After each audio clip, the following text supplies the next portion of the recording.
നമ്മളെപ്പോഴും അതെ പാർട്ട്ണർഷിപ്പുകളെ കുറിച്ച് പറയുമ്പോൾ നമ്മൾ ക്രിക്കറ്റിൽ എപ്പോഴും ബാറ്റേഴ്സിന്റെ പാർട്ട്ണർഷിപ്പുകളെ കുറിച്ച് മാത്രമേ സംസാരിക്കാറുള്ളൂ.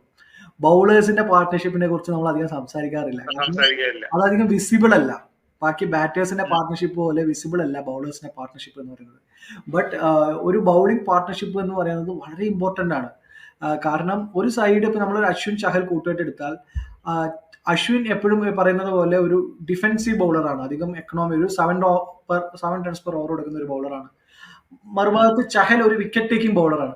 സോ അശ്വിൻ അതെ റണ്ണ് അവിടെ പിടിക്കുന്ന സമയത്ത് ചഹൽ വരുമ്പോൾ ഇവര് അറ്റാക്ക് ചെയ്യാൻ ശ്രമിക്കും, വിക്കറ്റ് പോകും. സോ അതാണ് ഒരു ഗുഡ് പാർട്ട്ണർഷിപ്പ് എന്ന് പറയുന്നത്. അത് നമ്മൾ ഒരുപാട് പ്ലേയേഴ്സിലും കണ്ടിട്ടുള്ളതാണ്. ഇപ്പോൾ നമ്മൾ ഷമി ബുംറ പാർട്ട്ണർഷിപ്പ് വരുന്ന സമയത്ത് നമ്മൾ കാണാറുണ്ട്. ബുംറ ഒരു സൈഡ് റൺസ് ഹോൾഡ് ചെയ്യുന്ന സമയത്ത് ഷമീനെ അടിക്കാൻ പോകുന്ന സമയത്ത് ഷമിക്ക് വിക്കറ്റ് കിട്ടും.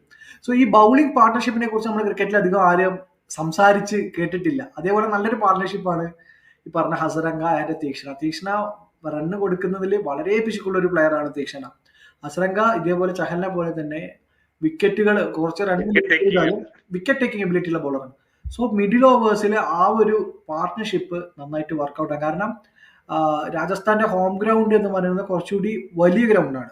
ബാക്കി ചിന്നസ്വാമി അതുപോലെ തന്നെ ഫിറോസ് കോട്ടൊക്കെ എടുത്ത് നോക്കുന്ന കമ്പയർ ചെയ്യുന്ന സമയത്ത് കുറച്ചുകൂടി വലിയ ഗ്രൗണ്ടാണ്. തീക്ഷ്ണ ഹസരംഗ പോലുള്ള ബൗളേഴ്സിന് പറ്റിയ